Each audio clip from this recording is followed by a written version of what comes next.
this is the lecture video on module 4, which comprises of two topics essentially, that is software testing and software evolution. So this is how the module is organized. You have the first chapter, that is software testing, and it includes the topics that are development testing, TDD, release testing, user testing, and test automation. And in chapter 2, you have software evolution, which includes evolution processes, evolution dynamics, software maintenance, and legacy system management. So in this video, we are going to take up the first chapter, that is software testing, and we are just going to talk or give you a brief introduction of what is testing and so on. Testing is intended to show that a program does what it is intended to do and discovers program defects before it is put to use. Now, when you test a software, you execute a program basically using some artificial data or test data. It may not be the real data in which the program will be, used. You check the results of the test for errors, for anomalies, and for information about the program's non-functional attributes like reliability, performance, and so on. So the testing process has two distinct goals. First one is to demonstrate to the developer and the customer that the software meets its requirements. For customized software, this means that there should be at least one test for every requirement in the requirements document. For generic software products, it means that there should be tests for all of the system features, plus combinations of these features that will be incorporated in the product's release. Secondly, the goal of testing is to discover situations in which behavior of the software is incorrect or undesirable, or it does not conform to the specifications as mentioned in the requirements. These are the consequences of software defects. Now, defect testing is concerned with rooting out undesirable system behavior such as system crashes, unwanted interactions, incorrect computations, data corruptions, and so on. So, these are the two main goals of testing. One is to demonstrate that the software is correctly working. Secondly, is to discover bugs or defects when you execute the software. Now, the first goal leads to something called as the validation testing, where you expect the system to perform correctly using a given set of test cases that reflect the system's expected use. The second goal leads to defect testing, where the test cases are designed to expose bugs or defects in the system. Let's take a look at the diagram on the right-hand side of the screen. The diagram shown here may help to explain the differences between validation testing and defect testing. Think of a system being tested as a black box. That is, you do not know the implementation details. The system accepts inputs from some input set, say I, and generates outputs in an output set O. Some of the outputs are going to be errors. These are the outputs in the set OE, which is shown here. OE are the wrong outputs generated by the system in response to the set of inputs IE. The priority in defect testing is to find those inputs in the set IE because these reveal problems with the system. Validation testing involves testing with correct inputs that are outside IE. These simulate the system to generate the expected correct outputs. Now, testing can only show the presence of errors, not their absence. Testing is a part of a broader process of software validation and verification, which is called as V and V. Verification and validation are not the same thing, although they are often confused.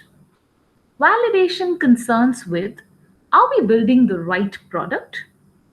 Verification, on the other hand, sees, are we building the product right?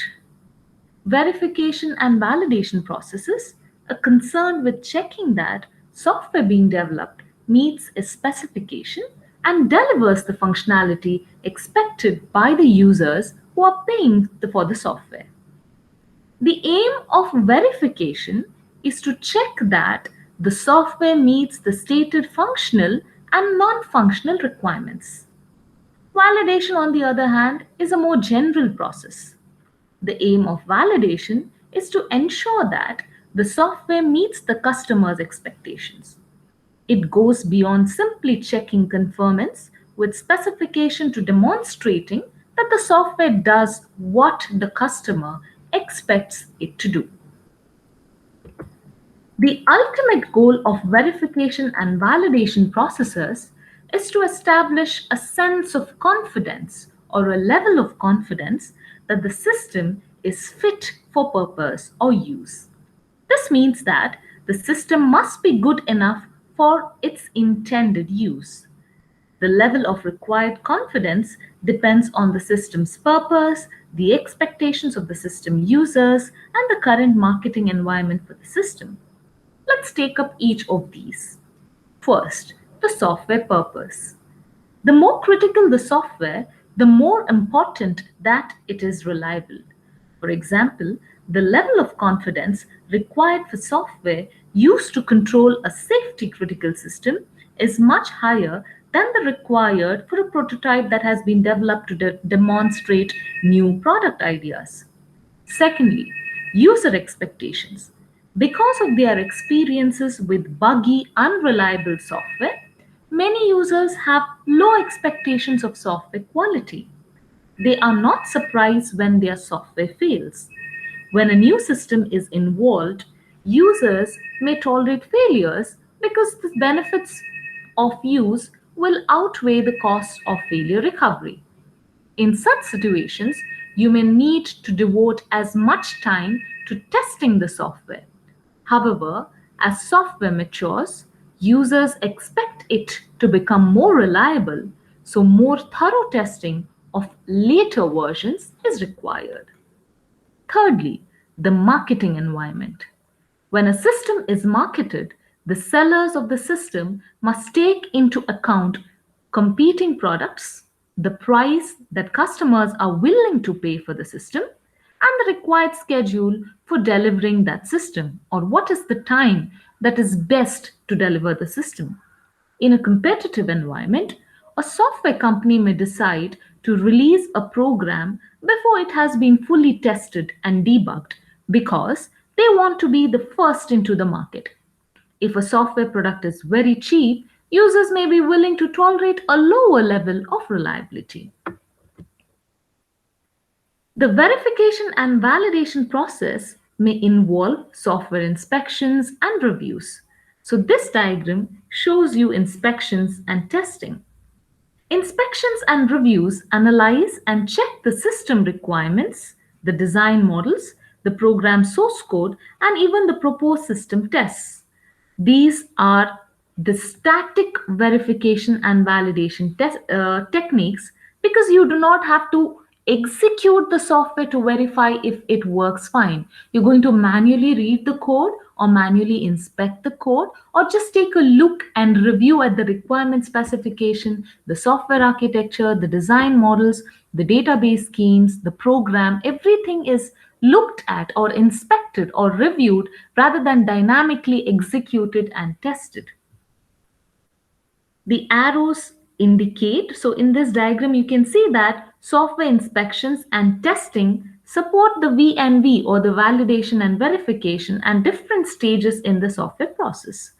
So the arrows in this diagram will indicate where exactly these testing processes and inspection processes are used. There are three main advantages of software inspection over testing. Firstly, during testing, errors can mask or hide other errors. When an error leads to unexpected outputs, you can never be sure if later output anomalies are actually due to a new error or if they are side effects of a previous original error. Because inspection is a static process, you do not have to be concerned with interactions between errors. Consequently, a single inspection session can discover many errors in the system. Second, incomplete version of a system can be inspected without additional costs. If a program is incomplete, then you need to develop specialized test harnesses if you want to test only parts of the problem or the program. This definitely will add to the development cost, but this is not the case with inspection. Even an incomplete program can be inspected or manually reviewed. Thirdly, as well as searching for program defects, an inspection can also consider broader quality attributes of a program, such as compliance with standards, portability, maintainability, and so on. You can look for inefficiencies, inappropriate algorithms, poor programming styles with inspections. However, inspections cannot replace software testing. They are not good for discovering defects that arise because of unexpected interactions between different parts of the program, or timing problems, or problems with system performances, because this requires you to dynamically execute the program or test the program. Also, for small companies or development groups, it is difficult and rather expensive to put a separate team for inspection and a different team for testing. This shows an abstract model of the traditional testing process. Test cases are specifications of inputs to the test, the expected outputs from the system, that is the test results, plus a statement of what is being tested, that is your test cases. Test data are inputs that have been devised to test the system. Test data can be generated automatically and also can be manually written. Test results are an outcome of test execution, which can be automated.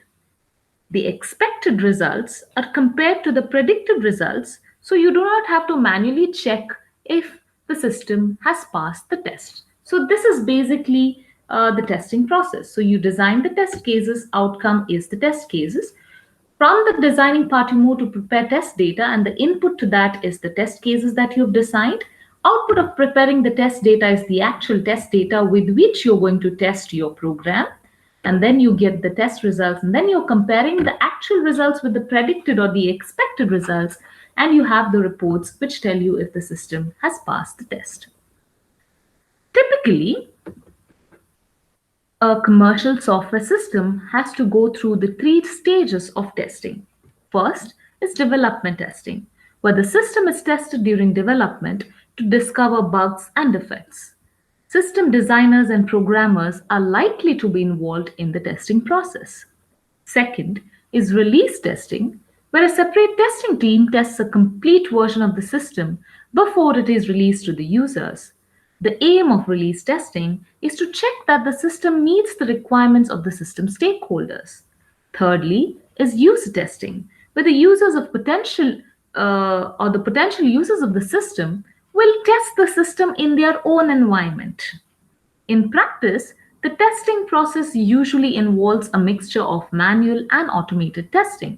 In manual testing, a tester runs the program with some of the test data and compares the results to their expectations. They note and report discrepancies, whereas in automated testing, the tests are encoded in a program that is run each time the system under development needs to be tested. Automated testing usually runs faster than manual testing. However, testing can never be completely automated, as automated tests can only check that a program does what it is supposed to do. So, this is about the introduction to testing, testing and inspections, the validation and verification processes, and the different kinds of testing.